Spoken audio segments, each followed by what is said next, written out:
The City of Erie Fire Department announces new grants which is believed to change the future for residents.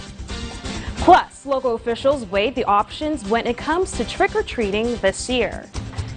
And a federal grant worth $500,000 is going toward ensuring the safety of Erie residents. Live in high definition from your news leader, this is Jet 24 Action News at noon. Good afternoon, I'm Jocelyn Person. Dave Mondo has the afternoon off. Erie Fire Department will receive thousands in grant money that will help Erie Fire crew to revamp some of their equipment. This is new at noon. Chelsea Withers joins us live in the control room to tell us more about this grant. Hey, Chelsea. Hey, Jocelyn. Good afternoon. Exciting day for the city as they announce multiple grants for what the chief of the fire department says will change the future of the department. These grants will be used for different things. The department received $12,000 from the Lieutenant Joseph P. DiBernardo Foundation for bailout kits and training. CXX Transportation awarded the department $5,000 to place 9 7th-generation iPads in all frontline fire apparatuses. The Bricks fire alternating system will now also be put into place after the department received more than $72,000 from multiple sources, including the Hammett Health Foundation. But it just doesn't stop there. Chief Joe Walco also announcing that the city has received more than $500,000 in assistance to firefighters grant. This money will allow the department to purchase self-contained breathing apparatus replacement units and air compressor fill station for filling the cylinders. Behind me is truly an antique.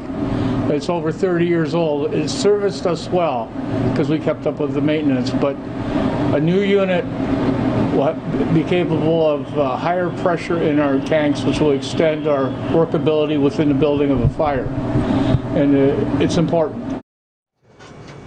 And it looks like that grant money will keep coming in 2021 as the department announced today that they will be getting a second round of money in order for the self-kits. Jocelyn.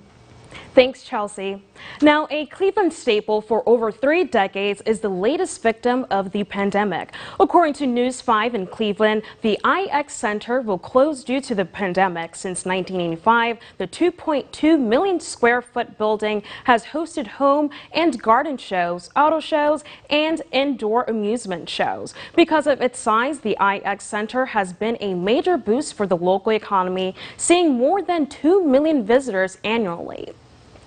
Now for the latest COVID-19 numbers in our area. The Erie County Health Department reporting there are 37 active COVID-19 cases, including 7 new cases reported today. 1,446 have tested positive for the virus since March, and 48 people have died from the virus. The Pennsylvania Department of Health reporting 776 additional positive COVID-19 cases yesterday, bringing the statewide total to almost 147,000. There were 28 new deaths reported, bringing that total to over 7,900. Crawford County reporting 283 cases, up 20 cases. Warren County holding at 42 cases. Chautauqua County reporting 592 cases, up 2, and Ashtabula County reports 634 cases, that's up 1. Now, this pandemic has changed the norm of many things. Local leaders and residents are debating the safety of upcoming holiday celebrations, such as trick-or-treating for Halloween. So Erie County leaders have become part of that conversation. Stora Bodie has more on how the county is preparing for the Halloween holiday and beyond. COVID-19 could create a trick or treat for kids across the county. The Erie County Department of Health is already working with the state on how to best prepare for Halloween. In a call with the state health department representatives, they indicated that they would be putting forward I believe it will seem fairly general, but some guidance. Local municipalities will have the final say in whether or not to have trick-or-treating. Director Lyon believes if social distancing measures are in place, trick-or-treating could be done safely. Erie County Executive Kathy Dahlkemper says the decision comes down to a level of comfort. With every one of these holidays and the guidance that comes out, all of us in our own individual lives and worlds need to understand where we're comfortable. Some residents say that trick-or-treating should still be a go as long as everyone's taking the right precautions and wearing a mask. Your kids shouldn't be afraid to go out and dress up and have fun with their friends, because A lot of kids wait for this time of year to dress up, go out with their friends, and get candy. Some local municipalities like Harbor Creek Township are already giving the go-ahead and allowing residents to take part in the festivity. Star Bodie, Jet 24 Action News. The city of Erie is expected to release information today about trick-or-treating, adding they are still waiting on guidance from the health department. Now, Erie police began learning how to use their new body cams. According to Chief Dan Spazzarni, this is classroom training where the officers are learning about the cameras and the computer system that will be used to store video. About 12 officers each day will go through the training, which also includes learning about the policies for the camera and the department's use of force. The detectives, too, will go through the training because they'll be using it as part of evidence during a case, so they'll have to learn how the back program works in order to view those footages. Members of the patrol unit will have training first, and the goal is to have the officers wearing the cameras to begin October 1st.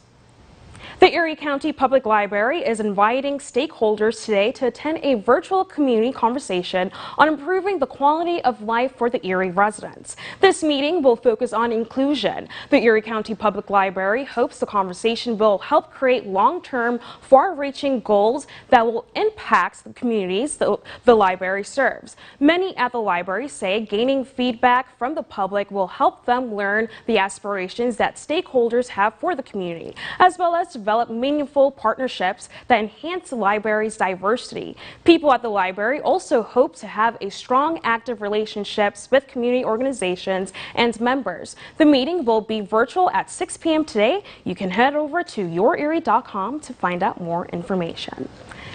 A fair food frenzy takes over Albion. It's good news at noon. The Albion Fair was supposed to take place this week, but the event was canceled due to COVID-19. Food vendors set up stations for people to walk up and order their fair food favorites. Despite the fair being canceled, organizers say it's important to bring a small part of the fair to Erie County. Community is so important to the fairs. We need to have an opportunity for these folks to gather and say hello, even if it is 6 feet away with masks on. The Albion Fair Food Frenzy continues through Saturday. The Erie Playhouse is taking to the small screen for their newest quarantine series, at-home performances. Their newest performance, The Mountaintop, tells the night before the assassination of Dr. Martin Luther King Jr. Unlike other performances, this will be filmed live on stage and shown on video on demand. This is being done through a 3-camera setup. These events that they're talking about are so paralleled still today in our current society. So we felt really strongly about bringing this to the stage and to the Erie community, but unfortunately during these times we can't bring an audience in. So we've turned, like many theaters across the nation have turned, to a digital platform. The Playhouse will donate all of their proceeds from the production to Black Lives Matter. For ticket information, just head over to yourerie.com.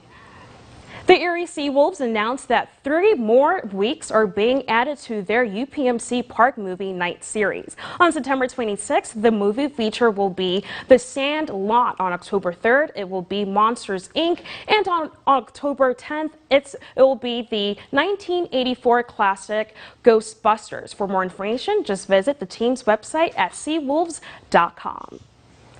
Coming up on Jet 24 Action News at noon, the battle of the coronavirus vaccine and President Trump challenging the nation's top health officials. That's after Craig's forecast. Hey Craig, let's talk about the weather. Hey Jocelyn, good afternoon to you. Good afternoon everyone. Here's a look at the U.S. netting cam downtown. We do have some breaks of blue out there and it's getting set to go into a fall-like weather pattern. Details next. From your news leader, you're watching David Belmondo and meteorologist Tom DeVecchio. This is Jet 24 Action News at noon.